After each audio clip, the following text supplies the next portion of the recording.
Glória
করি অনেক অনেক সওয়াব অর্জন করতে পারবে, তারা জিন্দেগির গুনাহ তারা মাফ নিতে পারবে। অন্যান্য নবীদের এই সুযোগ ছিল না আমাদের। আল্লাহ তাআলা খাস ভাবে স্পেশাল ভাবে আমাদেরকে দান করেছেন। আপনি ধরতে পারেন এই শবে বরাতের রাত্রটা এটা উম্মতে মুহাম্মাদের জন্য অর্থাৎ আমাদের জন্য এটা একটা বোনাস। এটা কি বোনাস? আপনি যত বেশি আমল করবেন, যত বেশি বোনাস পান, তত বেশি আপনি নিতে পারবেন, অর্জন করতে পারবেন। তবে বোনাস দেওয়ার জন্য কিছু শর্ত আছে।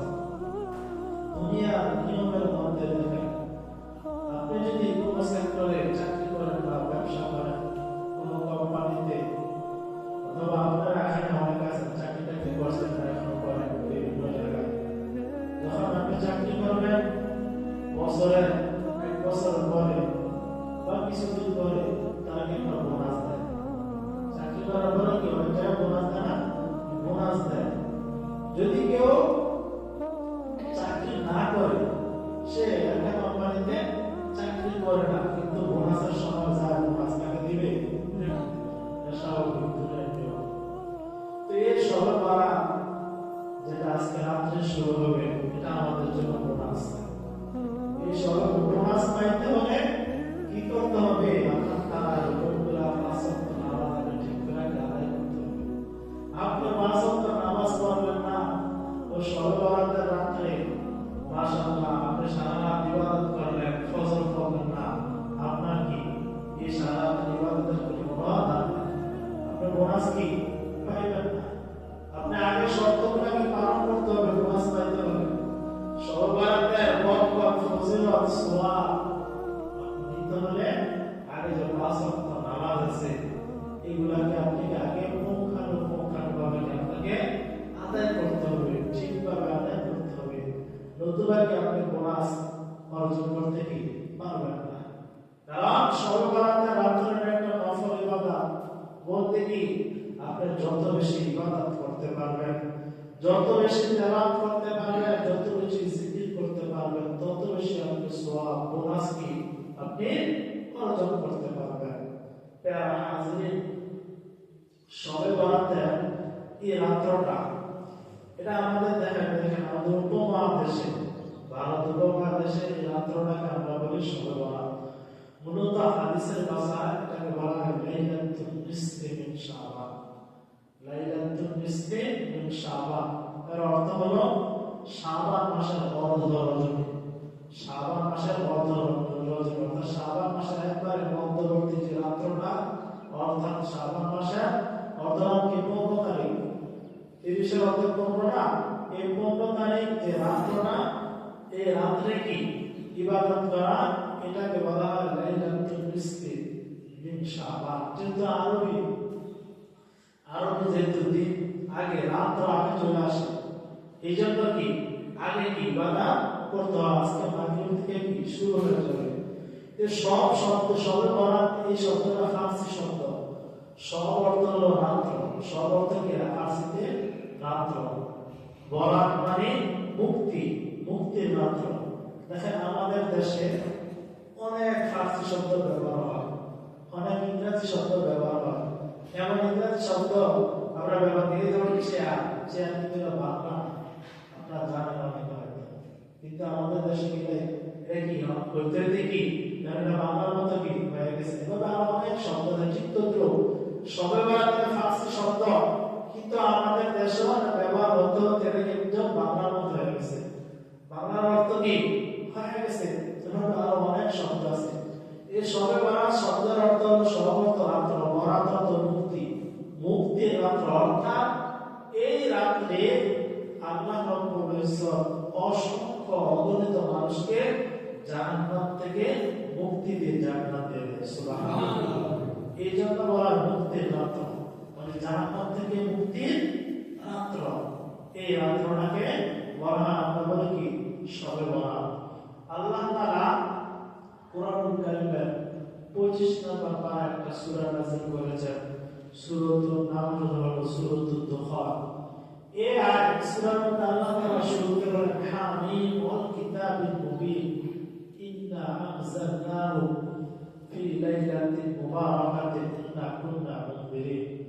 যে আমি আল্লাহ তাআলা এই রাত্রে কোরআনকে আমি অবতীর্ণ করেছি। সুবহানাল্লাহ। এই শবে বরাতের রাত্রে আল্লাহ তাআলা কি কোরআনকে নাযিল করেছেন। কোন তাফসীরের কোরআন কি এটা বর্ণনা করে। এই আয়াতের ব্যাখ্যায় অনেক মুফাসসিরিন কেরাম বলেন না, এই আয়াতের উদ্দেশ্য হলো শবে কদর। এই আয়াতের উদ্দেশ্য শবে কদর। আবার কোন মুফাসসিরিন কেরাম বলেন না, এই আয়াতের দ্বারা উদ্দেশ্য হলো শবে বরাতের রাত্রে। কারণ কদরের রাত্রের কথা আল্লাহ তাআলা আলাদা একটা সূরা কি নাযিল করেছেন।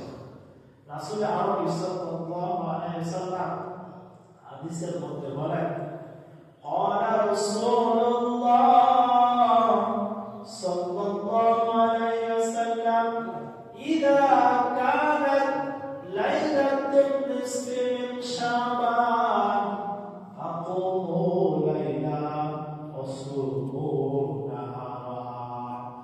বিশ্বনবী সরকার দো আলম নবী মুহাম্মদুর রাসূলুল্লাহ সাল্লাল্লাহু আলাইহি ওয়াসাল্লাম বলেন, ইযা কানাত লাইলাতুন নিসফি মিন শাবান, যখন শবে বরাতের রাত্র চলে আসে, ও আমার উম্মতেরা, যখন শবে বরাতের রাত্র তোমরা পেয়ে যাও, যখন শবে বরাতের রাত্র চলে আসে, ফাকুমু লাইলাহা, তোমরা রাতের বেলা নামাজ পড়ো, ইবাদত বন্দেগী করো।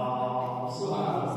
ওয়াসুমু নাহারা, এবং পরের দিন দিনের বেলা তোমরা সুমু নাহারা, দিনের বেলা তোমরা রোজা রাখো। সুবহানাল্লাহ। রাসূল আরবি এই হাদিসের মধ্যে বলেছেন যে শবে বরাত যখন তোমরা পেয়ে যাও, রাতের বেলা ফাকুমু, তোমরা দাঁড়িয়ে দাঁড়িয়ে নামাজ পড়ো। দাঁড়িয়ে দাঁড়িয়ে তোমরা কি করো?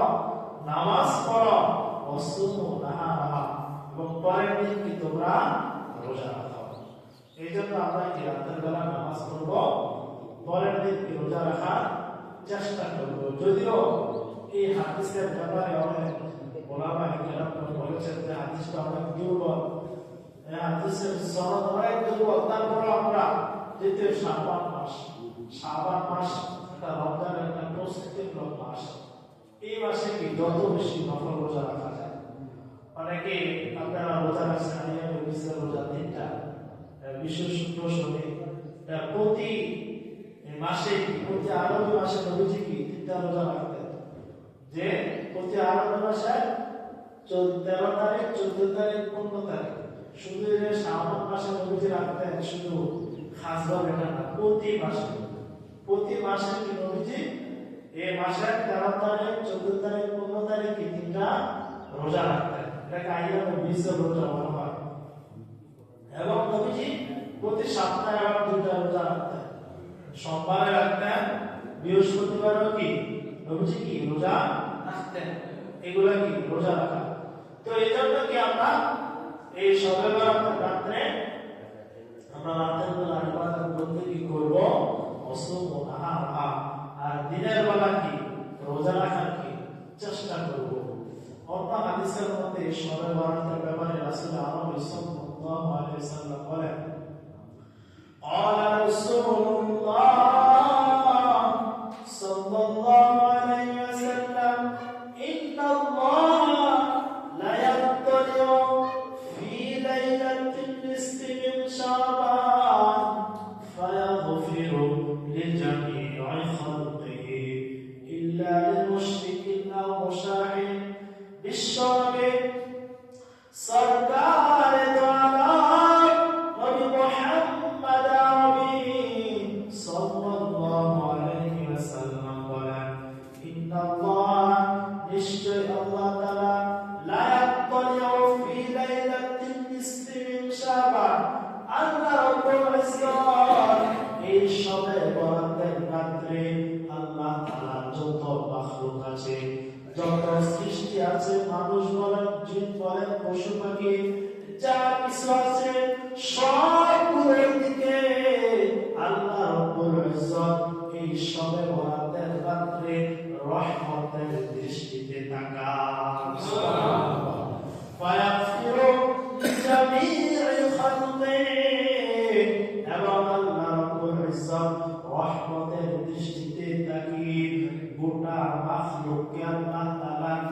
রাত্রে ক্ষমা করে দেন। ইল্লা মুশরিক আও মুশাহিদ, তবে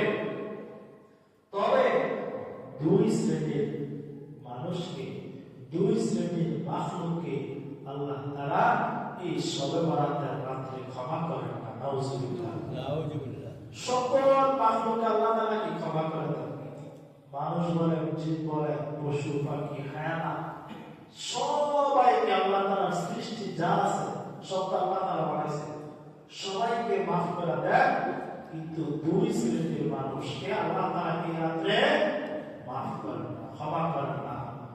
এই দুই শ্রেণীর মধ্যে আমি আপনি পড়ি কিনা একটু আমরা চিন্তা করি, একটু আমরা লক্ষ্য করি। মা বাবা যারা শুনতেছেন আপনারা খেয়াল করেন, দুই শ্রেণীর মধ্যে এক নাম্বার মুশরিক, যারা মুশরিক, যারা কি মুশরিক, অর্থাৎ যারা শিরক করে, যারা শিরক করে মুসলমান ব্যতীত, ইসলাম ধর্ম ব্যতীত যারাই আছে, যত ধর্ম আছে পৃথিবীতে, যত সেকুলারিজম বলেন, যা বলেন, সবাইকে তারা শিরক করে। তারা কি মুশরিক? তারা কি মুশরিক? ইহুদি, নাসারা, হিন্দু, বৌদ্ধ, খ্রিস্টান যা আছে, এমন ধর্ম আছে, এমন আছে আপনারা নাও জানেন না, কিন্তু কি তারা বিধর্মী, মুসলমান না। এগুলো সব কি মুশরিক, শিরক করে। তাদেরকে কি রাত্রে আল্লাহ তাআলা কি করবেন না, মাফ করবেন না। এবং আমাদের মুসলমানদের মধ্যে যারা শিরক করে তাদেরকে কি রাত্রে আল্লাহ তাআলা মাফ করবেন না। তা আমরা কিভাবে শিরক করি আল্লাহ তাআলার সাথে? শিরকের ব্যাপারে আমি আগে অনেকবার আলোচনা করছি। পৃথিবীর মধ্যে সবচেয়ে কঠিন যে অপরাধ হলো, পাপ হলো, গুনাহ হলো শিরক করা। সবচেয়ে বড় গুনাহ কি? শিরক করা। রাসূল আরবি সাল্লাল্লাহু আলাইহি ওয়াসাল্লাম হাদিসের মধ্যে বলেন, আল কাবাইরুল ইশরাকু বিল্লাহ, যে বড় গুনাহ, সবচেয়ে বড় গুনাহের মধ্যে এক নাম্বার হলো আল্লাহ তাআলার সাথে শিরক করা। আল্লাহ তাআলার সাথে কি করা? শিরক করা। দুই নাম্বার হলো হুকুকুল ওয়ালিদাইন, মা বাবার সাথে নাফরমানি করা। মা বাবার সাথে কি করা? নাফরমানি করা, দুই নাম্বার। তিন নাম্বার হলো অকলতুন নাফসি, এবং অন্যায় ভাবে কাউকে হত্যা করা। অন্যায় ভাবে কাউকে কি করা? মেরে ফেলা, কোনো দোষ নাই, বকুরা পাঁচমার্কেরা কত হাজার হাজার মানুষ মারা গেছে না? মারা গেছে, এখন কি মারতেছে? এই ফিলিস্তিন মুসলমানদেরকে জানেন, এই ইহুদিরা। সবচেয়ে বড় গুনাহ অশাহাদাতু যুর, মিথ্যা সাক্ষী দেওয়া। এই হাদিসে আরো অন্য হাদিসে আরো আছে। এই হাদিসে নবী চারটা কথা বলেছেন যে সবচেয়ে বড় গুনাহ অশাহাদাতু যুর, মিথ্যা সাক্ষী দেওয়া। আপনি একজন মানুষের সঙ্গে মিথ্যা সাক্ষী দিয়ে রাখেন, আসলে বেটা যুদ্ধ অপরাধী না।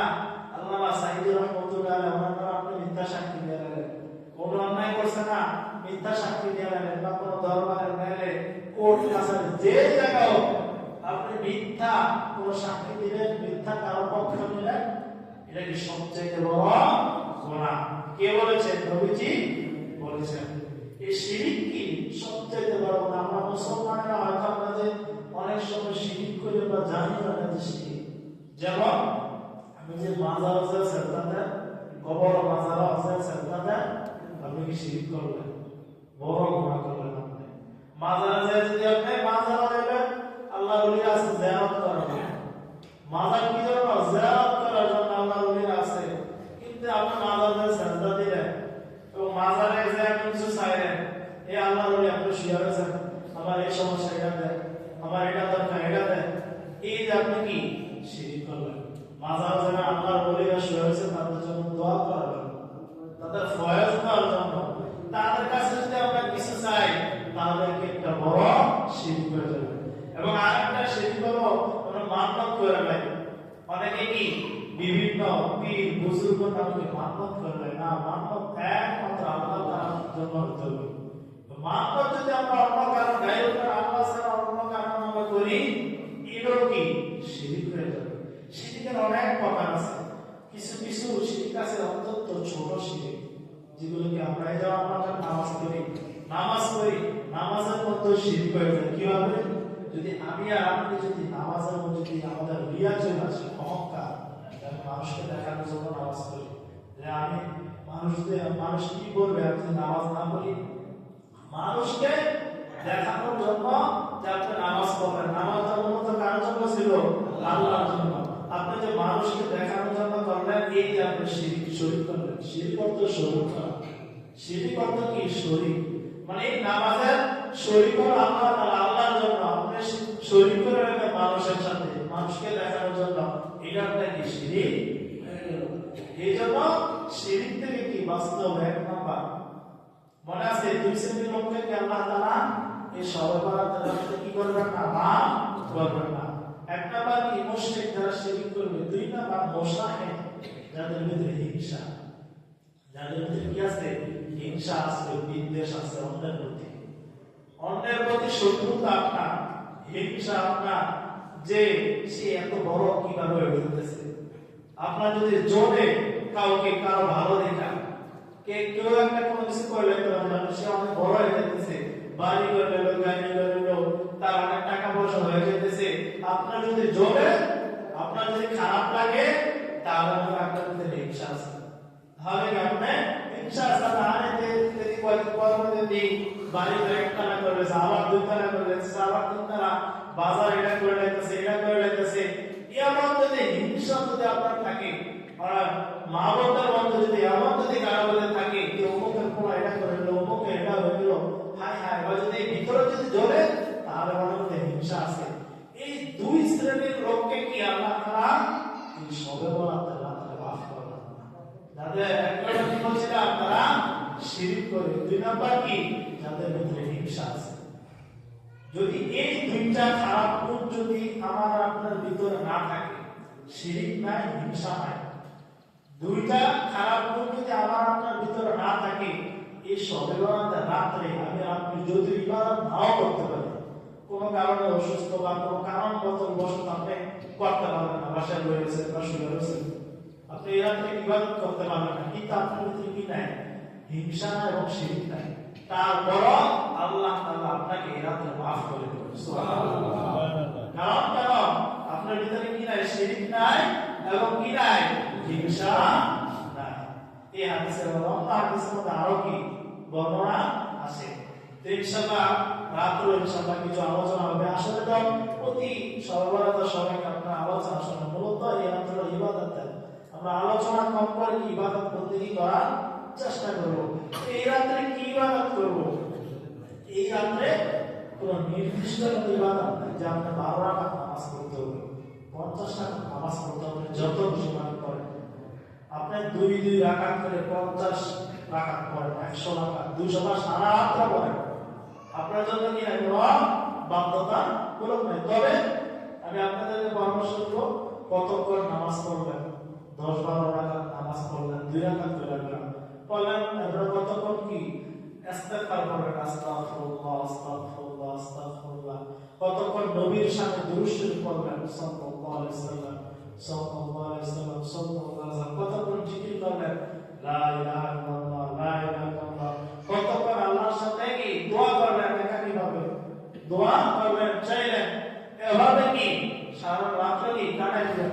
নামাজটা কিভাবে করবেন? নফল নামাজ যেমন করেন, নফল ইবাদত বলতে কি নফল নামাজ আমরা যেমনি ভাবে করি না, এই যে এখন নামাজের পর অনেকে 2 রাকাত নফল করবেন, কেমনি করবেন?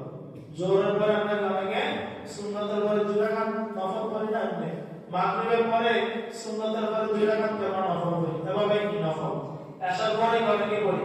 অর্থাৎ নফল নামাজ আমরা যেমনি করি কি এই সবে বরাতের রাতে এমনি নামাজ, নফল নামাজ কি এমনি কি যে কোনো নির্দিষ্ট সূরা দিয়ে পড়তে হবে না, ভুল ধারণা যে আব্দুল্লাহ সূরা পড়ে ইন্না আনজালনা সূরা পড়তে হবে না, ভুল। যে সূরা ইখলাস